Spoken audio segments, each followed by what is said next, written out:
இன்னைக்கு நம்ம பார்க்க போற சம்பவம் என்னன்னா, நம்ம ஊர்ல உள்ள பசங்களை ஜிம்முக்கு போறேன்னு சொல்லிட்டு பணத்தை கட்டிட்டு போகாம இருக்கானுங்க. ஆனா ஜப்பான்ல இருக்கிய பசங்க நிறைய காசு கட்டிட்டு ஜிம்முக்கு விரும்பி போறாங்களாம். அது ஏன்னு தெரியுமா? உலகம் முழுவதும் இருக்கிய மக்களுக்கு ஜிம் போகணும், ஒர்க் அவுட் பண்ணணும் அப்படின்னு ஆசை இருக்கதான் செய்யுது. ஆனா ஜப்பான்ல இருக்கிய நிறைய மக்கள் ஜிம் போறதையும் எக்ஸசைஸ் பண்றதையும் போரிங்கா பாக்குறாங்க.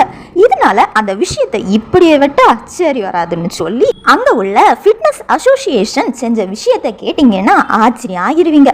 ஜப்பான்ல இருக்கிய நிறைய ஜிம்களை ஃபீமேல் ட்ரைனர்களா அப்பாயிண்ட் பண்ணியிருக்காங்களாம். இவங்க இந்த மாதிரியான மெய்ட் யூனிஃபார்ம் போல ட்ரெஸ் போட்டிருப்பாங்களாம். ஜிம்முக்கு வந்து எக்ஸசைஸ் பண்றவங்களுக்கு ட்ரைனிங் கொடுக்கறதோடு சேர்த்து அவிகளுக்கு ஒர்க் அவுட்ல சப்போர்ட் பண்ணியதோடு வேர்வையை தொடச்சி விடுறது, இந்த மாதிரியான சின்ன சின்ன விஷயங்கள் முதற்கொண்டு பண்ணிடுவாங்களாம். அது மட்டும் இல்லாம ஜிம்மில் ஒர்க் அவுட் பண்ணும்